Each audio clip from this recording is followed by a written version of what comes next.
Penchons-nous maintenant sur Encelade, la lune glacée de Saturne, l'un des endroits les plus prometteurs pour la recherche de la vie en dehors de la Terre. Les scientifiques viennent d'y détecter le dernier des 6 ingrédients nécessaires à sa formation, le phosphore. Cet élément très rare a été découvert dans un océan de cette lune. Le phosphore contribue à la fertilité des sols sur Terre. Mais la concentration de ce minéral dans les mers gelées du lointain satellite pourrait être de 100 à 1000 fois supérieure à celle des océans de notre planète. C'est peut-être parce que l'océan d'Encelade est riche en carbonate, tout comme l'eau gazeuse. Et cette eau gazeuse est susceptible de dissoudre les phosphates présents dans les roches de la Lune. Cette nouvelle découverte suggère également que sur d'autres lunes glacées de Saturne, comme Titan, les eaux pourraient également être chargées en phosphore. Pourquoi les scientifiques sont-ils si enthousiastes à propos de ce minéral? Les phosphates, qui sont des composés contenant du phosphore, sont des composants essentiels de la vie sur Terre. L'ADN, l'ARN et les membranes cellulaires en contiennent. Mais parmi les 6 éléments nécessaires à la vie, à savoir le carbone, l'hydrogène, l'azote, l'oxygène, le phosphore et le soufre, le phosphore est le moins répandu. En 2004, la sonde spatiale Cassini a pénétré dans la poussière du second anneau extérieur de Saturne, appelé l'anneau E. Cette poussière s'est constituée d'éclats de glace éjectés par Encelade. Il s'est constitué de grains de glace éjectés par Encelade. Et en étudiant ces grains, examinés par le Cosmic Dust Analyzer de Cassini, les chercheurs ont détecté du phosphore. Encelade est la 6e plus grande lune de Saturne. Elle n'est pas vraiment grande. Elle ne fait que 500 km de diamètre. Elle serait donc assez petite pour tenir à l'intérieur de l'Arizona. On devrait essayer ça un jour. Il est intéressant de noter que lorsque la sonde spatiale Cassini est arrivée pour la première fois sur Saturne, les astronomes pensaient qu'Encelade serait une boule de glace gelée. Puis, surprise! Ils ont repéré des panaches de particules glacées et de vapeurs d'eau s'échappant de geysers à la surface de cette lune. Il est apparu clairement qu'il existait un océan global entre son noyau rocheux et son enveloppe glacée. Les mêmes chercheurs avaient précédemment découvert que la lune de Saturne pourrait également abriter des molécules organiques complexes. Auparavant, les scientifiques pensaient que les phosphates pouvaient être piégés dans les noyaux rocheux d'Encelade et d'autres corps similaires. C'est pourquoi les travaux les plus récents, qui laissent entendre que les phosphates pourraient également abonder dans l'océan, ont été une véritable surprise. Des chercheurs ont examiné 305 grains de glace provenant de l'anneau E de Saturne, et ont découvert que 9 d'entre eux contenaient des phosphates. Et ces résultats étaient clairs et nets. C'est très important car il y a quelque temps, on pensait que la phosphine, un composé d'hydrogène et de phosphore, existait dans les nuages de Vénus. Mais personne n'a réussi à trouver la moindre preuve étayant cette théorie. Sur Encelade, par contre, il n'y a pas de controverse, et les phosphates existent bel et bien. Les astronomes considèrent Europe comme l'un des endroits les plus prometteurs du système solaire pour la recherche de nouvelles formes de vie. Tout cela parce que cette lune possède un immense océan d'eau salée d'une profondeur de 60 à 160 km. Oui, il est caché sous une couche de glace dont l'épaisseur est estimée entre 15 et 30 km. Mais elle reste potentiellement habitable. Les astronomes affirment que des panaches d'eau jaillissent dans des fissures de cette couche de glace et libèrent le contenu de l'océan lunaire dans l'espace. Bien entendu, il sera difficile pour toute mission en quête de vie organique d'accéder à un environnement aussi profond. Le bon côté des choses, c'est que les scientifiques disposent déjà d'éléments indiquant qu'il existe des bassins beaucoup plus superficiels, qui se trouveraient donc probablement beaucoup plus près de la surface de la Lune. Ils pourraient même se trouver à moins d'1 kilomètre sous la glace. Cette nouvelle est doublement réjouissante. Tout d'abord, elle accroît les chances d'existence d'une vie sur Europe. Et deuxièmement, si c'est bien vrai, cela peut faciliter les missions futures visant à trouver ces formes de vie, du moins s'il y en a. Ensuite, nous avons Titan, la plus grande lune de Saturne. Elle est plus petite et sa gravité est plus faible que celle de la Terre. Mais elle nous rappelle encore notre planète. Comme sur Terre, l'azote domine son atmosphère. Titan est le seul autre monde de notre système solaire à posséder des lacs et des rivières. Ces masses d'eau sont constituées d'hydrocarbures, de méthane et d'éthane. Il existe également un océan d'eau souterrain. Mais il est situé très profondément, et personne n'a encore déterminé si cet océan entrait en contact avec quoi que ce soit de la surface. Si tel est le cas, il pourrait fournir matière à la vie après s'être mélangé à la chimie complexe de la surface. Mais Encelade et d'autres lunes glacées ne sont pas les seuls endroits du système solaire susceptibles d'abriter ou d'avoir abrité la vie.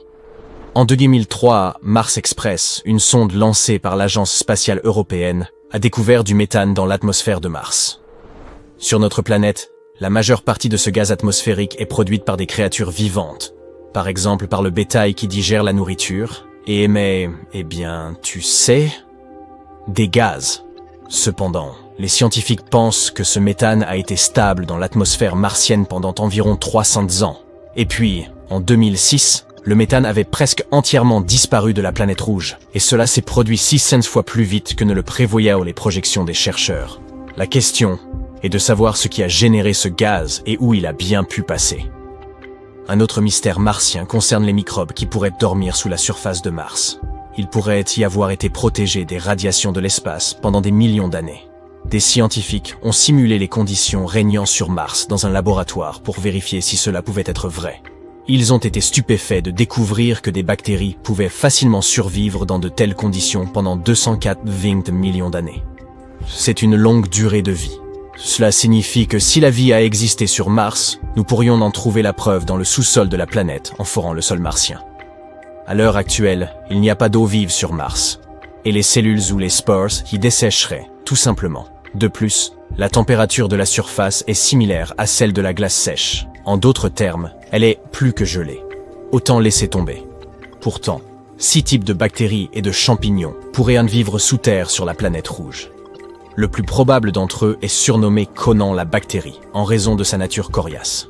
Enfin, c'est l'avenir qui nous le dira. Quoi qu'il en soit, si nous ne trouvons pas de vie en dehors de la Terre dans notre système solaire, nous pourrions probablement en chercher sur des exoplanètes. C'est ainsi que l'on appelle les planètes situées en dehors de notre système stellaire. Certaines d'entre elles semblent très prometteuses. L'exoplanète la plus proche de la Terre est Proxima Centauri b. Elle se trouve à seulement 4,2 années-lumière de la Terre. Récemment, les astronomes ont découvert que ce monde pourrait ressembler à la Terre encore plus qu'ils ne l'avaient imaginé. Cette planète est seulement 17% plus massive que la nôtre. Elle est en orbite autour d'une étoile plus faible et moins grande que notre Soleil. Proxima Centauri b se trouve au milieu de la zone habitable de l'étoile. Cela signifie qu'il y a de fortes chances que de l'eau liquide et de la vie existent sur cette planète. Il semble également que l'exoplanète soit verrouillée par son étoile parente. L'un de ses côtés fait face à l'étoile en permanence.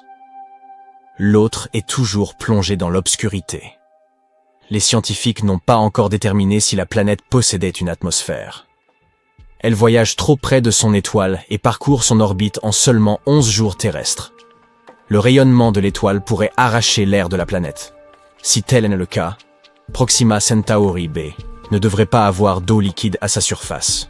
Gliese 832c se trouve à 16,2 années-lumière de la Terre, à l'échelle du cosmos. C'est un jet de pierre. Cette exoplanète est 5 fois plus massive que la Terre et voyage beaucoup plus près de son étoile mère. C'est pourquoi une année sur celle-ci ne dure que 36 jours. Mais comme cette étoile est une naine rouge, beaucoup plus froide et plus faible que le Soleil, Gliese 832c reçoit autant de lumière et de chaleur que notre propre planète. En même temps, on ne sait toujours pas si elle est semblable à la Terre. La planète possède probablement une atmosphère beaucoup plus épaisse qui crée un emballement de l'effet de serre. Ce phénomène se produit lorsqu'une planète absorbe plus de chaleur de son étoile haute qu'elle ne peut en renvoyer dans l'espace. En d'autres termes, Gliese 832c ressemble davantage à la brûlante Vénus qu'à notre Terre, relativement froide. Regarde ce type balèze à la peau toute rouge. Il a séjourné sur Mars pendant une bonne minute. C'est pourquoi il semble avoir utilisé la mauvaise teinte d'autobronzant. Tous les caroténoïdes contenus dans les carottes, les patates douces, les poivrons, les tomates et les citrouilles le protègent des rayons UV.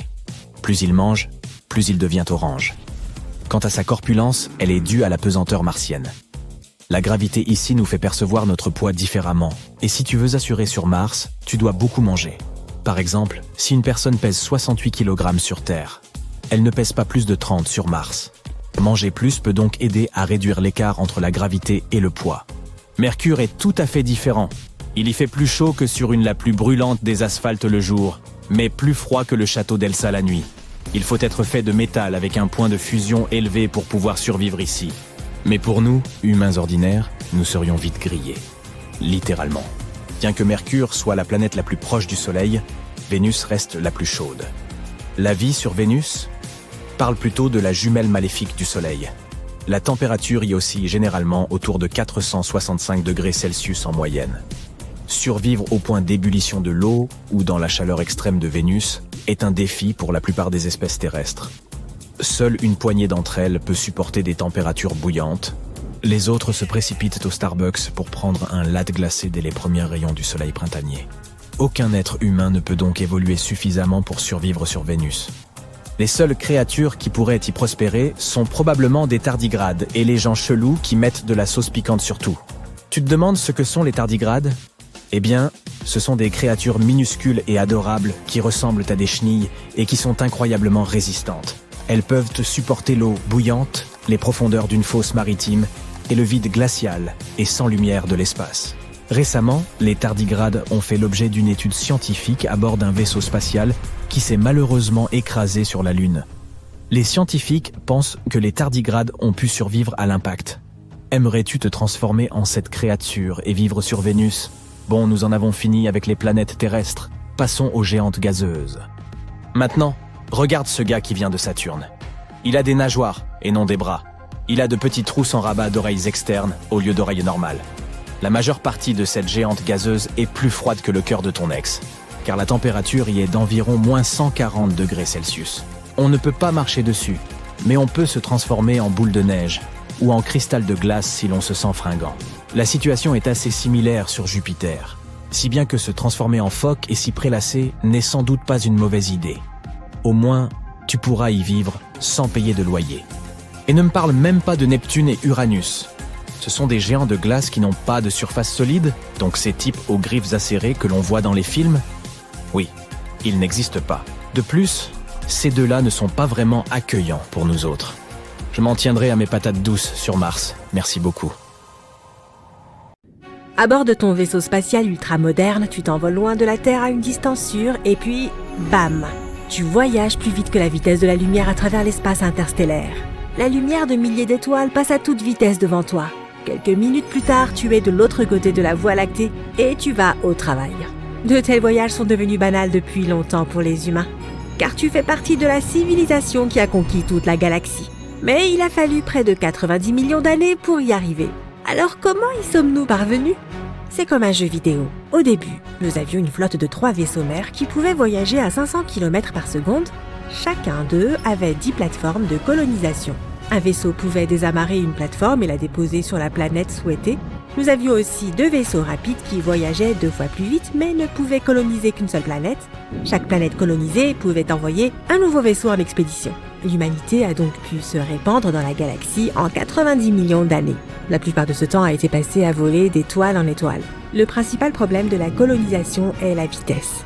Année 2021, nos vaisseaux spatiaux peuvent à l'heure actuelle voler à environ 40 000 km/h. C'est une vitesse suffisante pour aller de New York à Los Angeles en moins de 4 minutes. Mais un voyage vers des planètes voisines comme Mars prend encore environ 7 mois. L'étoile la plus proche du Soleil, Proxima Centauri, se trouve à 4,2 années-lumière. Cela signifie que la lumière, l'élément le plus rapide de l'univers, met 4,2 années pour y parvenir depuis le Soleil. Il faudra à notre fusée 73 000 ans pour y arriver. C'est plus que l'existence d'une civilisation humaine avancée. Or, notre galaxie, la Voie lactée, mesure 105 000 années-lumière de large. Donc même en voyageant à la vitesse de la lumière, cela prendrait une éternité. Alors naturellement, l'humanité a imaginé d'autres moyens de voyager. Déplaçons-nous dans le futur et imaginons que nous ayons résolu ce problème. Nous avons commencé à accélérer avec des sondes microscopiques propulsées par des faisceaux laser directionnels depuis la Terre. Cela a permis d'atteindre des vitesses équivalentes à 25% de la vitesse de la lumière. C'est encore trop lent. Le problème était que rien de ce qui a une masse ne peut voyager à la vitesse de la lumière. Nous sommes donc passés à l'étude de la métrique d'Alcubierre. Cette méthode n'implique pas de se déplacer d'un point A à un point B, mais plutôt de comprimer l'espace entre ces points. Voici une feuille de papier à carreaux. Imagine que nous devions parcourir 3 carreaux pour atteindre ta destination. Au lieu de nous déplacer en ligne droite aussi vite que possible, nous comprimons ces carrés pour que notre vaisseau spatial soit au point B. Maintenant, nous les dépressurisons, l'espace est normalisé et nous avons voyagé en quelque sorte à l'arrêt. C'est comme ça que fonctionne la métrique d'Alcubierre. Elle comprime l'espace devant le vaisseau spatial et le dilate derrière sa queue. Donc théoriquement, un vaisseau spatial à propulsion d'Alcubierre peut se déplacer à n'importe quelle vitesse, même plus vite que la vitesse de la lumière. Mais la quantité d'énergie nécessaire pour y parvenir est énorme et pourrait être comparée à la masse énergie de la planète entière de Jupiter. Alors pendant que certains scientifiques travaillaient à améliorer le moteur d'Alcubierre, d'autres regardaient à l'intérieur de l'objet le plus mystérieux de l'univers, le trou noir. Un trou noir est un corps céleste si dense qu'il attire même la lumière et ne la laisse pas sortir. Imagine un trampoline circulaire. C'est notre espace-temps. Plaçons un ballon de basket en son centre, le trampoline s'affaisse un peu, maintenant tous les objets que nous mettons sur le trampoline vont rouler vers le ballon de basket. C'est comme ça que fonctionne la gravité. Mais si tu fais rouler une balle de golf au-delà du ballon de basket, elle a une chance de sortir de cet entonnoir. Maintenant, mets une boule de bowling très lourde au centre du trampoline, le trampoline s'affaisse encore plus. Désormais, la balle de golf va inévitablement tomber dans l'entonnoir avec la balle de bowling sans aucune chance de s'échapper. C'est comme ça que fonctionne un trou noir. Et certains scientifiques pensent qu'il pourrait y avoir un trou de verre au cœur d'un trou noir. C'est un raccourci entre le point A et le point B de l'univers. Retournons à notre feuille de papier. Au lieu d'aller tout droit, nous plions la feuille de façon à ce que le point A soit juste au-dessus du point B. Maintenant, nous faisons un trou dans le papier et nous nous déplaçons vers le point B. Nous le déplions à nouveau et voilà. Nous sommes arrivés à destination. Il existe donc une théorie selon laquelle, si un vaisseau spatial entre dans le champ gravitationnel d'un trou noir et résiste à l'incroyable tension qui y règne, il peut sortir vers n'importe quel autre point de l'univers auquel ce trou de verre mène. Il pourrait même s'agir d'une autre galaxie ou d'un univers parallèle. Nos recherches ont été fructueuses et désormais, en regardant une carte de la Voie lactée, nous pouvons nous rendre absolument partout. Il ne reste plus qu'à choisir le bon endroit à coloniser. Il y a environ 1 milliard d'étoiles. Autour de chacune d'entre elles se trouvent des planètes susceptibles de convenir à la vie. Nous devons donc réduire la liste. Tout d'abord, nous recherchons des étoiles relativement jeunes, presque comme notre Soleil. Près d'elles, une colonie humaine peut potentiellement vivre pendant longtemps. Ensuite, lorsqu'une étoile vieillit, elle commence à se dilater et à devenir rouge. Dans les derniers stades de sa vie, elle peut absorber toutes les planètes qui l'entourent, puis exploser avec une telle force que la lumière de l'explosion peut être vue à des dizaines d'années-lumière. Deuxièmement, la candidate pour une colonie humaine doit se trouver dans la zone habitable de l'étoile. Il s'agit d'une zone étroite, pas trop éloignée ni trop proche de l'étoile, pour qu'il n'y fasse ni trop froid ni trop chaud. En d'autres termes, l'eau sur la planète doit exister sous forme liquide. De plus, la planète candidate doit avoir une surface solide pour que nous puissions y vivre. Un autre facteur important est la taille de la planète. Si elle est trop grande, sa force gravitationnelle fera pression sur nous. Il sera plus difficile pour nous de sauter, de marcher et de soulever des poids sur cette planète, car nous sommes habitués à la gravité de la Terre. Mais si la planète est trop petite, nous nous y sentirons comme des super-héros. Nous serons capables de sauter très haut et de soulever de gros poids. Mais ensuite, nos muscles perdront de leur tonicité et notre santé se détériorera. Nous recherchons donc une planète de la taille de la Terre. En tout, nous avons environ 100 000 systèmes stellaires qui correspondent à nos paramètres. Alors nous commençons à explorer et à coloniser. Et voici notre première cible. Nous avons nommé cette planète Nouvelle Maison. Nous allumons notre moteur plus rapide que la lumière et bam, nous y sommes. Même si cette planète répond à tous nos critères, il est encore difficile de considérer cet endroit comme notre foyer. Il est fait de paysages désertiques avec beaucoup de cratères et de canyons. Nous devrons travailler dur pour que cet endroit ressemble à la Terre. La phase de terraformation de la planète est sur le point de commencer. Cela signifie que nous allons modifier le climat et l'atmosphère ici. Nous avons besoin d'environ 78% d'azote et 21% d'oxygène pour pouvoir respirer sans combinaison spatiale. Nous allons donc cultiver des plantes à air, d'autres usines produiront de l'eau, nous construisons aussi des centrales électriques et une usine pour produire du carburant pour notre vaisseau spatial. Et enfin, très important, la production de nourriture. Une fois que tout sera prêt, la colonie pourra exister par elle-même. Et après plusieurs siècles, cette planète sera suffisamment développée et peuplée pour envoyer une expédition pour coloniser les mondes voisins. Ainsi, pendant plusieurs millions d'années, l'humanité...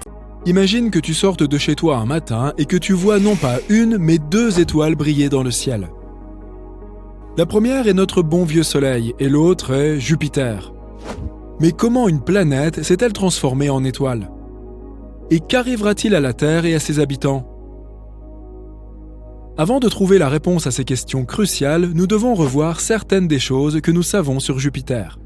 La plus grande planète du système solaire est une géante gazeuse, ce qui signifie qu'elle est principalement constituée de gaz. En raison des différences de pression et de température, ces gaz se séparent en différentes couches. C'est ainsi que se forment les bandes rouges et blanches que l'on peut clairement observer au télescope depuis la Terre. Les températures à la limite de l'atmosphère de Jupiter sont insensées. Elles peuvent atteindre jusqu'à 720 degrés Celsius. La planète exerce également une immense attraction gravitationnelle. En 1995, la sonde Galileo a atteint l'atmosphère de Jupiter et l'a fendue à une vitesse de 170 000 km/h. Elle a subsisté à ces températures brûlantes et a entamé sa descente. Elle a continué d'avancer même lorsque les températures ont brusquement chuté et que la pression ainsi que la vitesse du vent ont augmenté drastiquement. Mais 58 minutes et 156 km après le début de l'exploration, les choses se sont gâtées. La pression équivalente à celle de 23 atmosphères terrestres et les températures toujours plus élevées ont eu raison de la sonde, qui a fondu avant d'être entièrement vaporisée sous l'effet de cette chaleur extrême. Si Jupiter décidait soudain de poursuivre sa croissance, elle deviendrait probablement une étoile, et sa composition permettrait à cette planète de le faire sans problème. Il y a très longtemps, Jupiter a absorbé la majeure partie de la matière restante après la formation de notre Soleil. C'est ainsi qu'elle s'est retrouvée avec plus du double de la masse combinée de tous les autres corps du système solaire. Les composants de la planète sont les mêmes que ceux d'une étoile, principalement de l'hydrogène et de l'hélium. Mais Jupiter n'est tout simplement pas assez massive pour s'enflammer. Et si c'était le cas, elle se transformerait alors en un tout autre type de corps céleste, très probablement une naine brune. Dans un tel scénario, elle aurait un effet mineur sur les orbites des planètes de notre système, car les naines brunes sont plus massives que les planètes, mais pas autant que les autres étoiles. Une naine brune a généralement une masse comprise entre 13 et 80 fois celle de Jupiter, et elle ne peut devenir une étoile que si la pression dans son noyau est suffisamment élevée pour déclencher une fusion nucléaire. Imaginons que ce soit le cas, et que Jupiter soit devenu une véritable étoile. Une naine rouge par exemple. Les naines rouges sont des étoiles dont la masse est comprise entre 7,5 et 50% de la masse de notre Soleil. Les naines rouges sont également plus chaudes que les naines brunes. Leur température peut atteindre les 3500 degrés. Notre Soleil, en comparaison, a une température de près de 5500 degrés. Cela signifie donc que la naine rouge nouvellement formée sera beaucoup moins lumineuse que ne l'est le Soleil. Par ailleurs, la naine rouge Jupiter pourrait empêcher les planètes internes de poursuivre leur orbite, car elle ne parviendrait plus à trouver un équilibre entre les forces gravitationnelles des deux étoiles. Les planètes se rapprocheraient soit du Soleil, soit de la naine rouge nouvellement formée.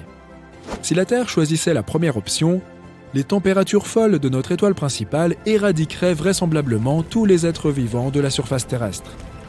Dans le second cas, nous serions probablement congelés, car Jupiter, en tant que naine rouge peu lumineuse, ne serait pas en mesure de nous réchauffer suffisamment. Mais il pourrait exister une autre option. Les planètes intérieures pourraient être carrément éjectées du système solaire. Si Jupiter était une étoile, elle augmenterait considérablement la quantité de radiation reçue par la surface de notre planète. Notre atmosphère devrait nous protéger à la fois des radiations provenant du Soleil et de celles de Jupiter. Les naines rouges sont notoirement actives. C'est pourquoi Jupiter, tout comme le Soleil, connaîtrait très probablement de fréquentes éjections de masse coronale. Il s'agit d'un terme scientifique pour décrire les grands nuages de plasma chargés d'électricité qu'une étoile libère à une vitesse fulgurante.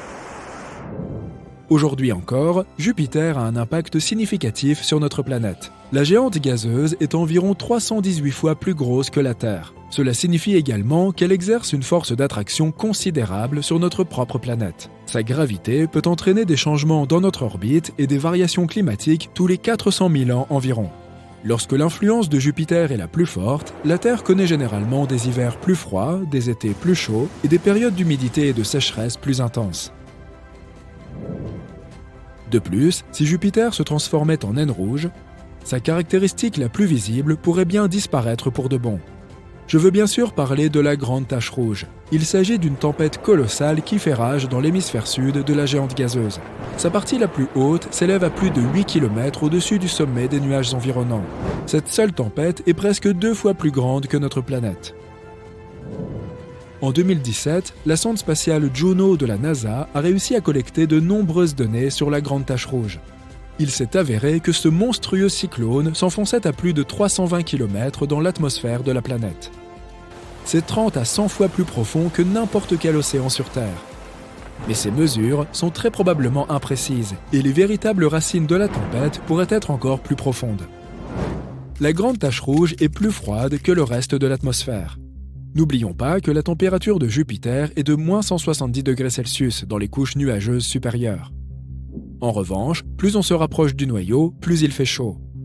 Étrangement, les températures les plus élevées jamais enregistrées dans la géante gazeuse se sont également produites dans l'atmosphère juste au-dessus de la grande tache rouge. Elles étaient plus élevées que la température de la lave sur notre planète.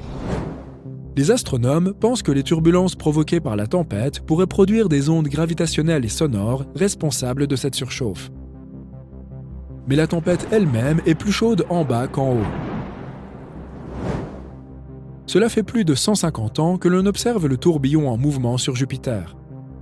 Il y a quelque temps, les astronomes ont même prédit qu'il ralentirait progressivement et deviendrait plus petit, voire qu'il disparaîtrait complètement. Mais ça n'a pas été le cas.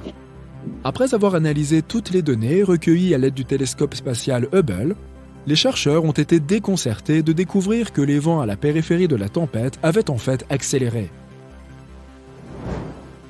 La vitesse du vent aux limites extérieures peut atteindre la vitesse stupéfiante de 640 km/h.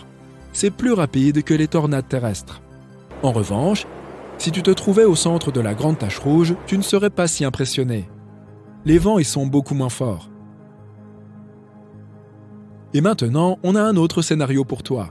Et si Jupiter entrait en contact avec la plus petite étoile que nous connaissions? À présent, ces deux corps spatiaux se trouvent sur une trajectoire de collision. Et, gros spoiler, la Terre elle-même pourrait ne pas survivre à une telle rencontre. Voici donc cette minuscule naine rouge. Elle a plus ou moins la taille de Saturne et sa gravité est environ 300 fois supérieure à celle de notre planète. Elle flotte normalement à quelques 600 années-lumière de la Terre, dans un système d'étoiles binaires. Mais aujourd'hui, pour une raison incongrue, elle a transgressé toutes les lois de l'univers et se précipite vers la plus grande géante gazeuse de notre système solaire. Bien que ce visiteur de l'espace soit plus petit que Jupiter, sa masse est bien plus importante, et sa force gravitationnelle commence bientôt à attirer la géante gazeuse. La chaleur dégagée par la naine rouge, associée à sa puissante gravité, fait grossir Jupiter. L'atmosphère de la planète se met à gonfler parce que les gaz qui la composent se réchauffent et se dilatent. Enfin, l'atmosphère de Jupiter commence à s'échapper dans l'espace en direction du visiteur stellaire. Quelque temps plus tard, les gaz qui s'échappent forment un anneau brillant et chaud autour de la naine rouge. C'est une vue terrifiante, comme si un trou noir, très lumineux, était apparu au beau milieu du système solaire. L'étoile continue de déchirer Jupiter, dévorant peu à peu la géante gazeuse. Et bientôt, la naine rouge l'engloutit complètement. Hélas pour elle, Jupiter n'a eu aucune chance. À la place de la géante gazeuse, nous avons maintenant une naine rouge entourée d'un anneau de gaz ardent.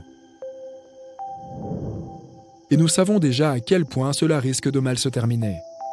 Enfin, le mieux, c'est que ce scénario relève entièrement de la fiction. Ouf, ce n'est pas plus mal. Imagine un monde immobile et glacé. Un monde ancien, vieux d'environ 4,5 milliards d'années. Les rayons du soleil le réchauffent à peine et il est recouvert d'une épaisse couche de glace. Ce monde est plus petit que notre Lune, mais un peu plus grand que Pluton. Il s'agit d'Europe et c'est le 6e satellite de Jupiter et l'une des plus grosses lunes du système solaire. Mais le plus intéressant au sujet de ce monde, c'est qu'il pourrait abriter la vie. Les astronomes se sont penchés avec intérêt sur Europe à la recherche de formes de vie. Cette lune possède en effet un immense océan d'eau salée d'une profondeur de 65 à 160 km. Il est certes caché sous une couche de glace d'une épaisseur estimée entre 16 et 32 km. Mais cette lune n'en demeure pas moins potentiellement habitable. Les astronomes nous disent que des panaches d'eau jaillissent des fissures dans la couche de glace et projettent le contenu de cet océan dans l'espace. Bien sûr, il ne sera pas facile d'aller chercher des traces de vie dans de telles profondeurs, mais les scientifiques disposent déjà d'éléments indiquant qu'il existe des bassins beaucoup moins profonds, situés plus près de la surface. Ils pourraient même se trouver à moins d'1 kilomètre sous la glace. Ceci présente deux avantages. D'abord, la probabilité qu'il y ait de la vie sur Europe est accrue. Deuxièmement, si c'est vrai, cela facilitera le travail des futures missions dans leur recherche de formes de vie. Il est intéressant de noter que la découverte récente de ces bassins peu profonds est le fruit d'un pur hasard. Le scientifique qui dirige les recherches, Riley Kullberg, a assisté à une présentation faite par l'un de ses collègues spécialistes des planètes. Il y montrait une photo de double crête sur la surface d'Europe. Kullberg s'est alors souvenu qu'il avait vu des crêtes similaires sur Terre. De telles formations sont rares sur notre planète, mais elles sont très nombreuses sur Europe. Des travaux ultérieurs ont suggéré que les crêtes de cette lune pourraient résulter d'un cycle bien précis, similaire à celui de la Terre. Lors de ce cycle, l'eau liquide gèle puis dégèle à l'intérieur d'une couche de glace, un environnement soumis à une pression très élevée. La calotte glaciaire se déplace alors vers le haut de manière répétée, créant une structure à deux pics. C'est du moins ce qui se passe sur Terre.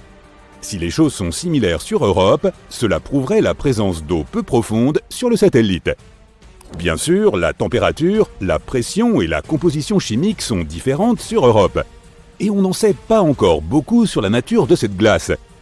Les scientifiques ne savent donc pas quelle est la profondeur ou la taille des poches d'eau, ni combien de temps il leur faut pour geler. Mais ce qui est plus ou moins clair, c'est que l'environnement sous toute cette glace est protégé des radiations de Jupiter qui frappent la surface du satellite. Ce qui, bien entendu, augmente les chances d'existence de la vie sur Europe. Nous avons évoqué le fait que l'océan d'Europe pourrait être salé. La couleur rouge des traces visibles à sa surface pourrait être due à leur composition chimique. Il s'agit probablement d'un mélange gelé d'eau et de sel. C'est assez inhabituel. Une telle composition ne correspond à aucune substance connue ici, sur Terre. Quant aux taches jaunes à la surface d'Europe, il pourrait s'agir de chlorure de sodium. Tu connais cette substance sous le nom de sel de table. Des scientifiques ont essayé de recréer les conditions qui règnent sur Europe en laboratoire. Ils ont découvert qu'en combinant de l'eau, du sel de table, des températures glaciales et une pression élevée, ils pouvaient obtenir un nouveau type de cristal solide. Cette substance pourrait exister à la fois au fond de l'océan d'Europe et à sa surface. En dehors de ces quelques faits, les chercheurs ne savent pas grand-chose. Ils espèrent obtenir davantage d'informations d'ici à 2030. À cette date, la mission Europa Clipper, lancée par la NASA, atteindra probablement Europe. Cette mission effectuera plusieurs survols rapprochés et tentera de déterminer si une quelconque forme de vie peut y exister. La mission JUICE, ou Jupiter Icy Moons Explorer, de l'Agence spatiale européenne, se rendra également sur Europe dans les prochaines années. Mais Europe n'est pas le seul endroit du système solaire susceptible d'abriter la vie. En 2003, Mars Express, une sonde lancée par l'Agence spatiale européenne, a découvert du méthane dans l'atmosphère de Mars. Sur notre planète, la majeure partie de ce gaz est produite par des créatures vivantes, par exemple par le bétail lorsqu'il digère ses aliments. Mais les scientifiques pensent que le méthane est resté stable dans l'atmosphère martienne pendant environ 300 ans. En 2006, il a presque entièrement disparu de la planète rouge. Et cela s'est produit 600 fois plus vite que ne le prévoyaient les modèles des chercheurs. La question est donc de savoir ce qui a généré ce gaz et où il est parti. Un autre mystère martien concerne les microbes qui pourraient dormir sous la surface. Ils pourraient avoir été protégés des radiations pendant des millions d'années. Des scientifiques ont simulé les conditions martiennes en laboratoire pour vérifier si c'était possible. Et ils ont eu la surprise de constater que des bactéries pouvaient facilement survivre dans de telles conditions pendant 280 millions d'années. Cela signifie que si la vie a existé sur Mars, nous pourrions en trouver la preuve dans ses profondeurs en forant le sol de la planète. À l'heure actuelle, l'eau ne coule pas sur Mars et les cellules et les spores se dessécheraient tout simplement. De plus, la température de la surface est similaire à celle de la glace sèche. En d'autres termes, la planète est profondément gelée. Pourtant, il pourrait exister 6 types de bactéries et de champignons sous le sol de Mars. La plus probable d'entre elles est surnommée bactérie Conan, car elle est très résistante. L'avenir nous en dira plus. Passons maintenant à Vénus. En 2020, des scientifiques ont annoncé que dans l'atmosphère toxique de Vénus, quelque chose semblait indiquer la présence de la vie. Hélas, les scientifiques ne disposaient d'aucune preuve, car ils n'avaient pas la possibilité de collecter des spécimens de microbes ni de prendre des photos. mais ils ont affirmé avoir découvert une substance chimique appelée phosphine, et ce fut un événement important. Si ce n'était pas un élément encore inconnu qui produisait ce gaz, il pouvait s'agir d'une forme de vie microbienne. La phosphine est composée de 3 atomes d'hydrogène et d'un atome de phosphore. Ce gaz est toxique pour toute forme de vie dépendant de l'oxygène, par exemple pour l'homme. Sur notre planète, la phosphine se trouve dans des endroits où il n'y a pas ou peu d'oxygène, comme dans les marécages. Ce gaz est produit par des mélanges de bactéries. Il peut également être produit de manière industrielle. Mais il ne devrait pas y avoir de phosphine dans l'atmosphère de Vénus. Ce gaz a besoin d'une pression et de température bien précises, ainsi que d'immenses quantités d'hydrogène. Il ne serait pas étonnant d'en trouver sur Saturne ou Jupiter, les fameuses géantes gazeuses. Mais sur Vénus, c'est très inattendu. Il est impossible que la phosphine soit produite naturellement sur cette planète. De minuscules quantités peuvent être créées lors d'éruptions volcaniques, d'orages ou lorsque des minéraux sont projetés ou que des météorites pénètrent dans l'atmosphère. Mais les scientifiques ont cru en avoir observé des quantités très importantes. Cela aurait dû éveiller leurs soupçons, mais ils étaient trop heureux de leur découverte. Selon eux, cela pouvait donc signifier qu'il y avait de la vie sur Vénus. Mais même si ce gaz a été créé par des organismes, une question demeure. Comment ont-ils survécu sur cette planète ?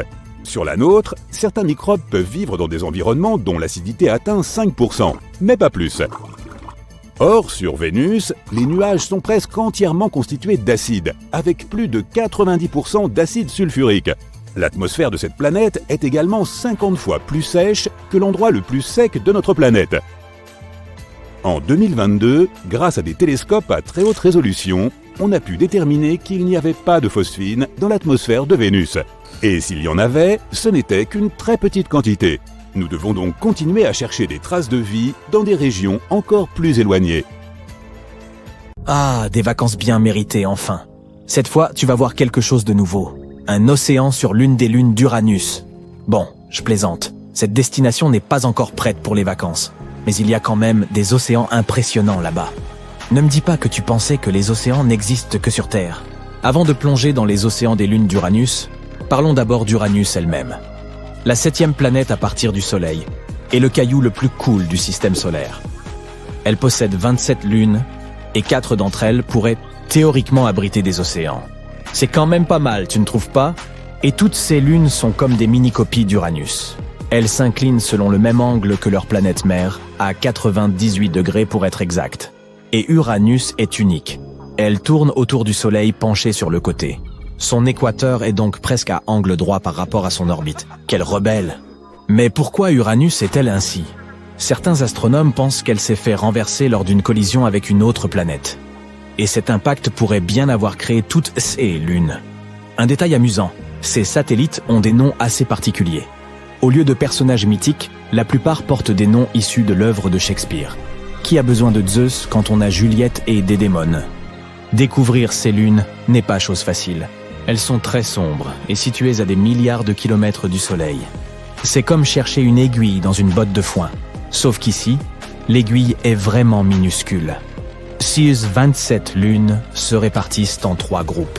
13 lunes intérieures, 5 majeures et 9 irrégulières. Les irrégulières sont des rebelles aux orbites rétrogrades, tandis que les autres sont progrades et suivent le mouvement d'Uranus. Les grandes lunes sont Miranda, Ariel, Umbriel, Titania et Oberon. Elles se trouvent toutes sur le plan équatorial d'Uranus et sont assez grosses pour être rondes. Elles ont des cratères, des canyons et des falaises. Elles se sont formées à la suite d'un impact gigantesque qui a fait basculer Uranus sur son axe. C'est pourquoi elles sont toutes inclinées. Et à cause de cette inclinaison, elles ont des saisons complètement folles, tout comme Uranus. Nous n'avons pas encore trouvé toutes les lunes de cette planète. Les petites lunes irrégulières sont rusées et difficiles à détecter. Peut-être y en a-t-il beaucoup d'autres. Mais voilà, ce qui est vraiment génial, nous ne sommes pas tout à fait sûrs de quoi sont faites ces lunes, mais nous pensons qu'il pourrait s'agir de roches et de glace. Miranda est la plus glacée, tandis que les lunes intérieures sont probablement poussiéreuses. Et celles qui se trouvent au-delà de l'orbite d'Oberon, ce sont sans doute des astéroïdes soit rocheux, soit glacés, soit autre chose. Mais ce qui distingue vraiment les lunes d'Uranus, c'est qu'elles sont toutes inclinées comme la planète. C'est fou. Leur exploration pourrait nous en apprendre beaucoup sur la façon dont les mondes océaniques se forment et restent actifs. Titania est la plus grosse lune d'Uranus, mais elle fait moins de la moitié de notre lune à nous, avec un diamètre d'environ 1600 km. C'est aussi la 8e lune la plus lourde de tout le système solaire. Elle a été baptisée en l'honneur de la reine des fées du songe d'une nuit d'été. Titania est grise et présente des taches brillantes que les scientifiques pensent être du givre. Elle est composée d'un mélange de glace et de roche, comme toutes les autres lunes proches d'Uranus. Oberon est la 2e plus grande lune d'Uranus, nommée d'après le roi des fées dans la pièce de Shakespeare. Elle fait presque la même taille que Titania, et est également composée de glace et de roche. Mais la surface d'Oberon est beaucoup plus cratérisée que celle des autres satellites.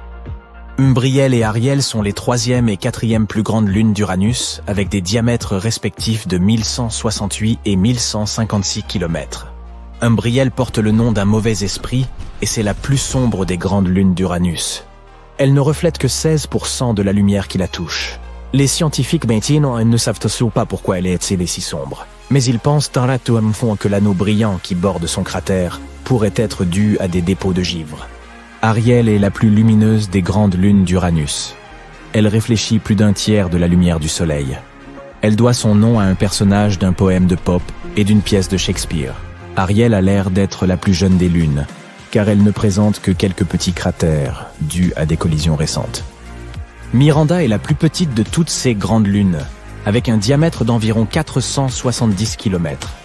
La NASA affirme qu'elle serait composée de morceaux provenant de différents corps, comme un monstre de Frankenstein. Elle présente 3 grandes coronets, ou couronnes, uniques en leur genre. Elles sont légèrement cratérisées, avec des crêtes et des vallées, et sont séparées des parties plus anciennes et plus cratérisées par de nettes frontières. On y trouve également des canyons géants, près de 12 fois plus profonds que notre Grand Canyon. Les scientifiques ignorent pourquoi Miranda présente de telles caractéristiques, mais selon une théorie, elle aurait subi une grande collision, et se serait ensuite recomposée comme ça. Toutes ces grosses lunes sont verrouillées par rapport à Uranus, tout comme la Lune terrestre. Uranus possède des caractéristiques très intéressantes, mais c'est son système d'anneaux qui est vraiment cool. Et sache que toutes les lunes contribuent à la formation de ces anneaux. Uranus possède 13 lunes intérieures et 13 anneaux peu visibles, mais tous reliés entre eux comme une grande famille cosmique. Cordelia et Ophélie sont en quelque sorte les gardiennes de l'anneau le plus externe, Epsilon. Ces 2 lunes bergères tiennent toutes ces particules en place, et Cordelia est la plus proche de la surface d'Uranus. Mais le plus important, c'est qu'il y a au moins 8 autres petits satellites dans cette zone. C'est plutôt bondé. La NASA se demande encore comment ils ne s'écrasent pas tous les uns contre les autres. Les lunes intérieures sont composées à moitié de glace et à moitié de roche, mais nous ne savons pas grand-chose des lunes extérieures. La NASA pense qu'il pourrait s'agir d'astéroïdes capturés par l'attraction gravitationnelle d'Uranus. Quoi qu'il en soit, la planète et ses lunes sont assurément hors du commun. Apparemment, ces satellites pourraient abriter des océans salés sous leur surface gelée. Les plus éloignés d'Uranus, Titania et Oberon, pourraient même avoir des océans d'une profondeur de 48 km. C'est plus profond que la fosse des Mariannes. Les océans d'Ariel et d'Umbriel pourraient faire près de 30 km de profondeur. La NASA s'est servie d'un programme de modélisation informatique et des données de la sonde Voyager 2, lancée en 1977 pour comprendre la composition et la structure de ces lunes. On a alors découvert que Titania était suffisamment grande pour conserver sa chaleur interne et empêcher son océan de geler. Mais attention, les autres lunes ont peut-être elles aussi des océans chauds. Les chercheurs ont découvert des sources potentielles de chaleur dans leurs manteaux rocheux. Il pourrait en jaillir un liquide chaud qui maintiendrait la température des océans. Et ces océans pourraient même être suffisamment chauds pour abriter la vie. L'étude a également révélé que des chlorures et de l'ammoniac abondent probablement dans ces mers lunaires. L'ammoniac est comme un antigel et les sels présents dans l'eau pourraient également contribuer à maintenir des températures élevées. Mais est-ce vraiment suffisant pour que ces lunes pourtant glacées contiennent de l'eau liquide propice à la vie cellulaire ? Tout repose évidemment sur un mélange équilibré de toutes les substances présentes et sur la position du satellite par rapport à sa planète mère et au Soleil. Et si ces lunes possèdent réellement des océans, cela signifie qu'il pourrait y avoir d'autres mondes océaniques dans notre système solaire et même au-delà. Vraiment fantastique. Mais ne nous réjouissons pas trop vite, car ces océans sont très salés. Environ 150 grammes de sel par litre d'eau. Ce n'est peut-être pas plus salé que le grand lac salé de l'Utah, mais tout de même. Quant à la 5e plus grosse lune d'Uranus, Miranda, elle a peut-être eu un océan à un moment donné, mais nous pensons qu'il a rapidement fini par geler. Quoi qu'il en soit, la NASA envisage d'envoyer une mission sur Uranus pour en savoir plus sur cette géante de glace et sur ses lunes. Cette mission s'appelle Uranus Orbiter and Probe, UOP. Une très bonne idée, à mon avis. Alors, oui, théoriquement, il pourrait y avoir jusqu'à 5 océans, mais il nous reste encore pas mal de choses à découvrir. Mars a 2 lunes, Phobos et Deimos. À part leur forme bizarre, elles n'ont rien de remarquable. Sauf une chose. Il n'y a pas si longtemps, les scientifiques ont découvert un phénomène étrange à la surface de Phobos. Et ils n'ont toujours pas trouvé d'explication. Quel est ce phénomène? Et qu'est-ce qu'il nous apprend sur l'histoire de notre système solaire? Découvrons-le ensemble. L'astronome américain Asaph Hall a découvert Phobos et Deimos en 1877. Sais-tu que toutes les planètes de notre système solaire portent le nom de divinités grecques et romaines? Par exemple, Mars, ou Arès, est la célèbre divinité de la guerre. C'est pourquoi les satellites naturels de cette planète rouge ont été nommés d'après les fils d'Arès, Phobos et Deimos. Ces jolis noms cachent en réalité des significations effrayantes. Peur et horreur. En 1971, le télescope Mariner 9 de la NASA a pris ses premières photos. C'est comme ça qu'on a découvert que ces corps spatiaux ne ressemblaient pas du tout à notre Lune. Ils ont cette forme bizarre, ainsi qu'une orbite étrange et instable.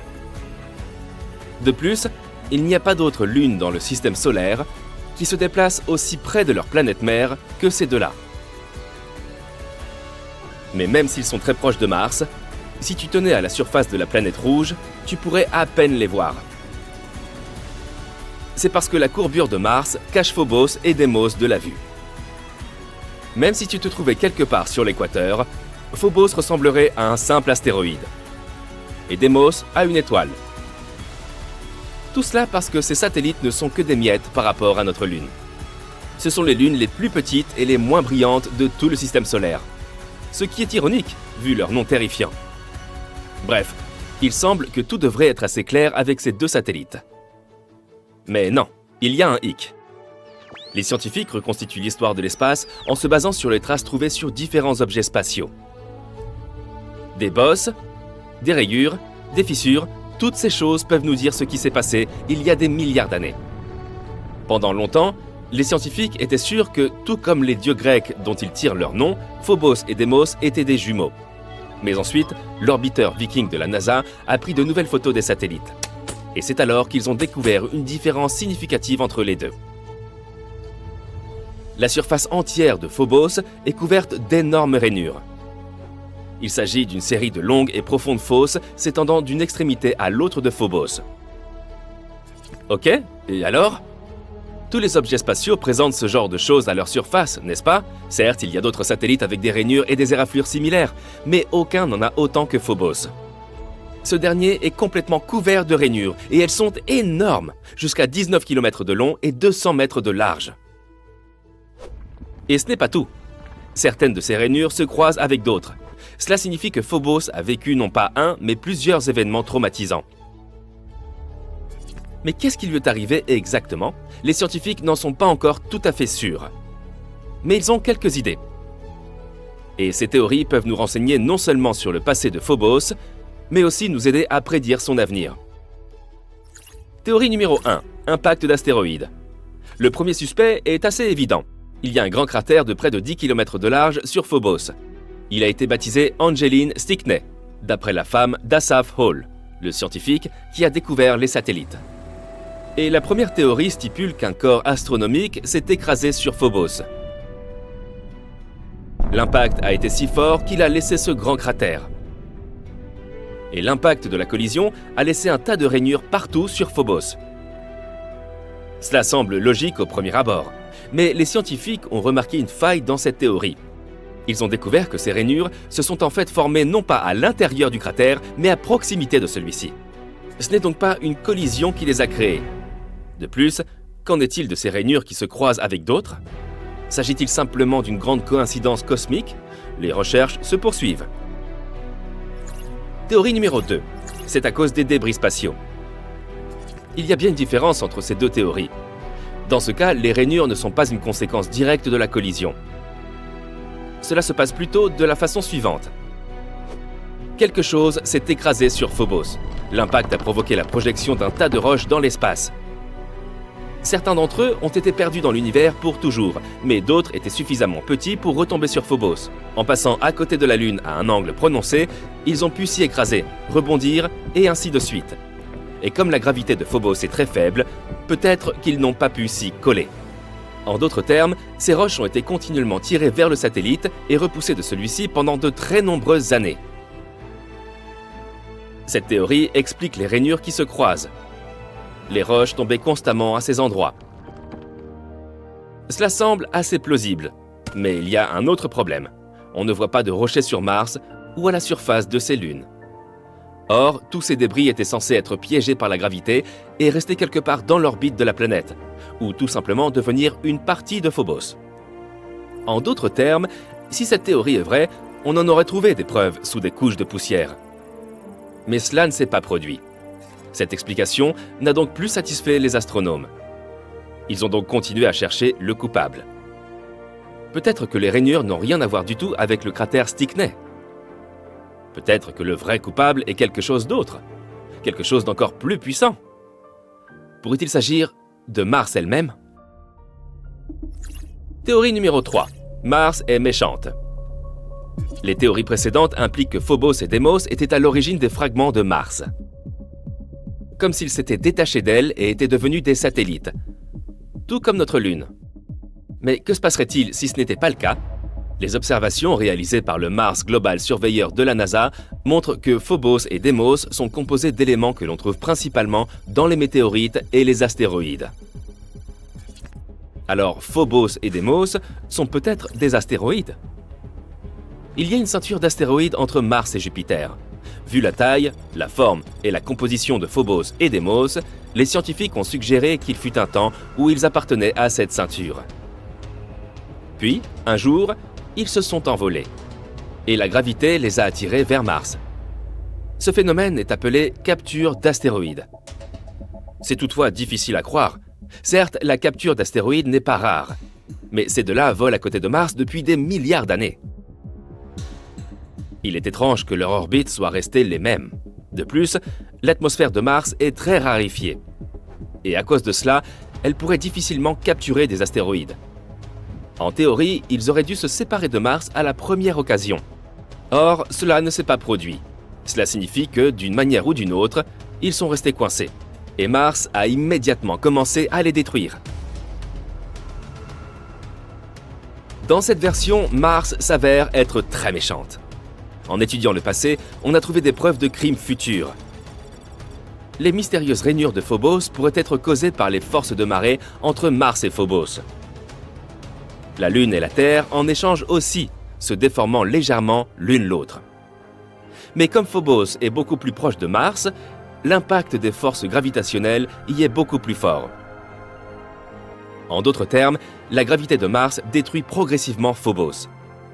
Tous les 100 ans, le satellite se rapproche de Mars de 1,8 cm.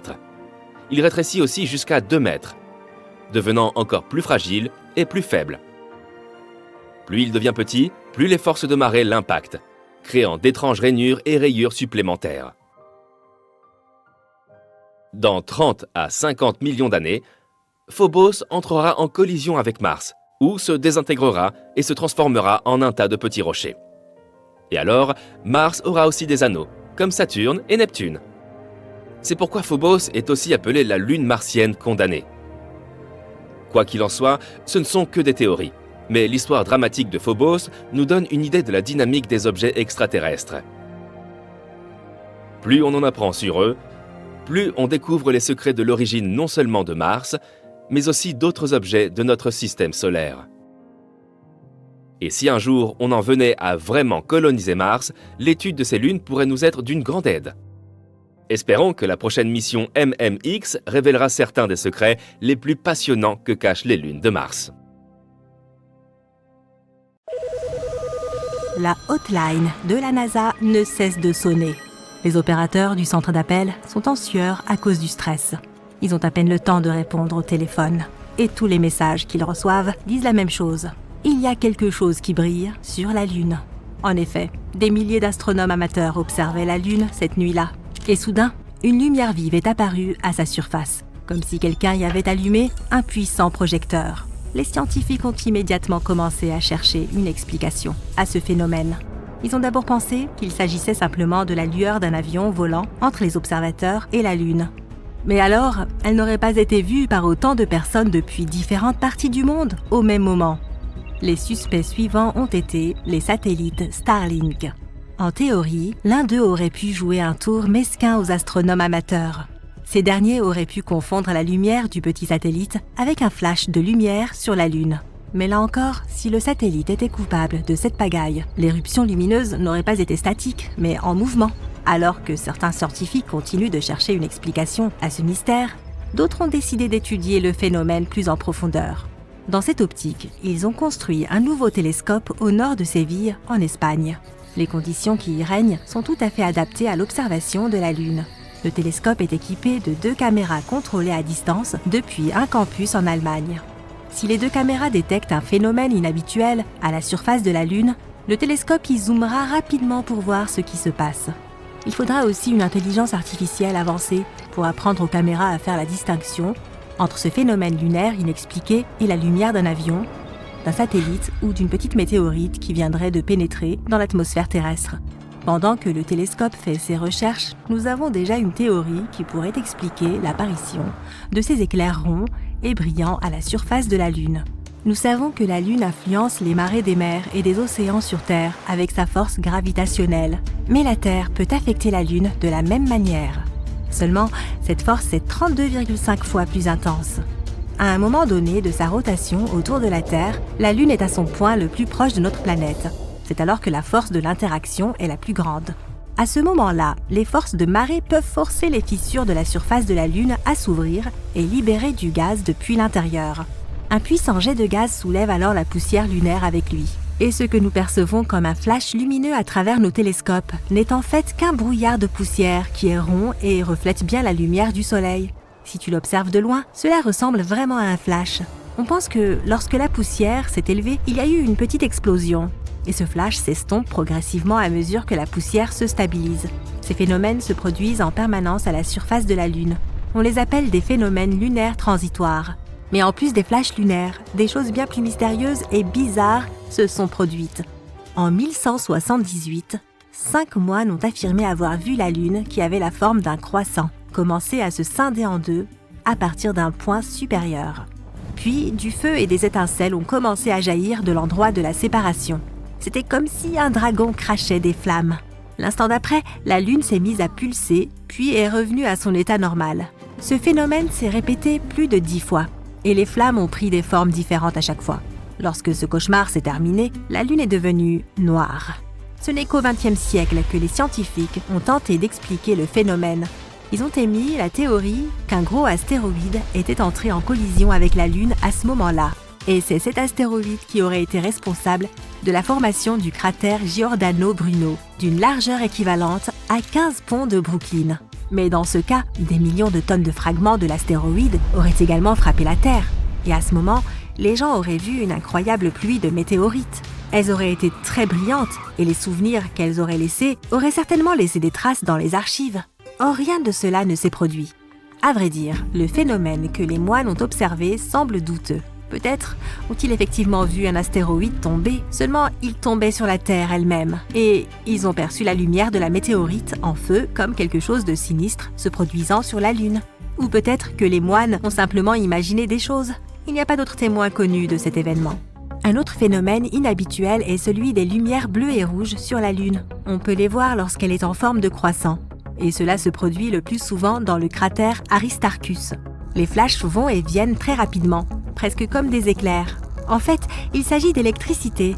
Les forces des marées sont aussi responsables de ce phénomène. Elles provoquent une accumulation de contraintes mécaniques dans les roches. Cela peut produire un champ électrique, créant les flashs bleus qui ont surpris de nombreux astronomes amateurs. On peut aussi percevoir un scintillement semblable à celui d'une étoile sur la Lune. Cela peut être attribué aux météorites qui tombent sur sa surface. Comme la Lune n'a pas d'atmosphère, les astéroïdes qui s'en approchent ne se consument pas. Ayant beaucoup de poids et de vitesse, ils provoquent une explosion au moment de l'impact. Et ici sur Terre, nous la percevons comme un scintillement stellaire. Par exemple, le 13 mai 1972, il y a eu un impact de météorite équivalent à 1000 tonnes de TNT près de l'endroit où Apollo 14 a alluni. Si nous avions vécu beaucoup plus tôt, nous aurions pu être témoins de flashs lumineux constants à la surface de la Lune. Tous les cratères qui s'y trouvent sont formés par de telles frappes de météorites. Alors imagine les feux d'artifice qu'il y avait là il y a des années. Mais beaucoup de ces météorites étaient en fait utiles. Elles ont apporté de l'eau avec elles. Oui, il y a de l'eau sur la Lune. La NASA a confirmé ce fait après des études menées avec le télescope SOFIA embarqué à bord d'un avion. Les observations ont été faites depuis la haute atmosphère de la Terre. À une telle altitude, l'air sec a permis au télescope de distinguer les plus petits détails. Il y avait peut-être de l'eau dans les cratères au pôle de la Lune. Ces endroits n'ont jamais vu la lumière et l'eau qui s'y trouve pourrait être prisonnière de la glace. Mais SOFIA a trouvé de l'eau sur la surface éclairée de la Lune. Bien sûr, ce ne sont que des molécules de H2O présentes dans les couches de poussière, mais c'est déjà ça. Si nous parvenions à collecter toute cette eau, nous en obtiendrions très peu. En comparaison, le désert du Sahara contient environ 100 fois plus d'eau que ce que nous avons trouvé sur la Lune. Mais un phénomène encore plus inhabituel s'y déroule en ce moment même. La Lune est en train de rouiller, tout comme un vieux morceau de métal. Pour que la rouille apparaisse, il faut du fer, de l'eau et de l'oxygène. Le sol lunaire contient suffisamment de fer. Et comme nous l'avons déjà appris, il y a aussi de l'eau.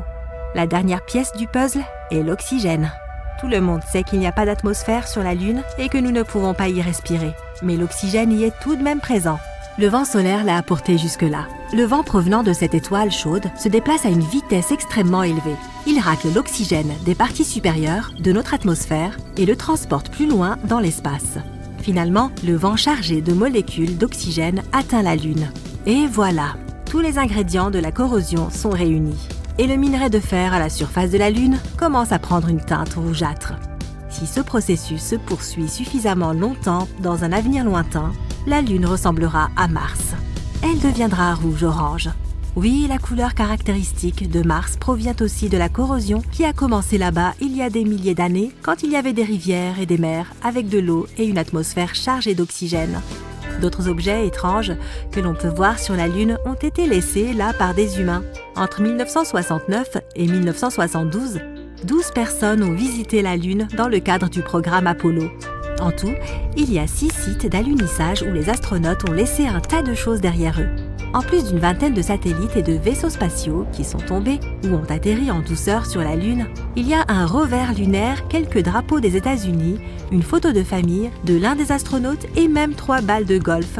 Et les 2 premiers hommes à être allés sur la Lune ont laissé derrière eux tout un tas d'affaires. Lorsqu'ils étaient sur le point de rentrer chez eux, ils ont emporté beaucoup d'échantillons de sol et de roches. Et pour emporter tout cela, ils ont dû se débarrasser de tout ce qui était inutile à bord du module lunaire. La caméra de télévision, les outils de collecte d'échantillons, l'équipement scientifique et même les accoudoirs des sièges. Les astronautes sont restés à l'extérieur du module lunaire pendant 8 bonnes minutes et ont jeté toute une montagne d'objets inutiles. Si tu rassemblais tous ces objets et débris laissés là par les 12 astronautes et que tu les mettais sur une balance, elle afficherait environ 199 tonnes, soit l'équivalent de 3 chars blindés lourds ou 3 grands avions de ligne. Étrange, mais vrai.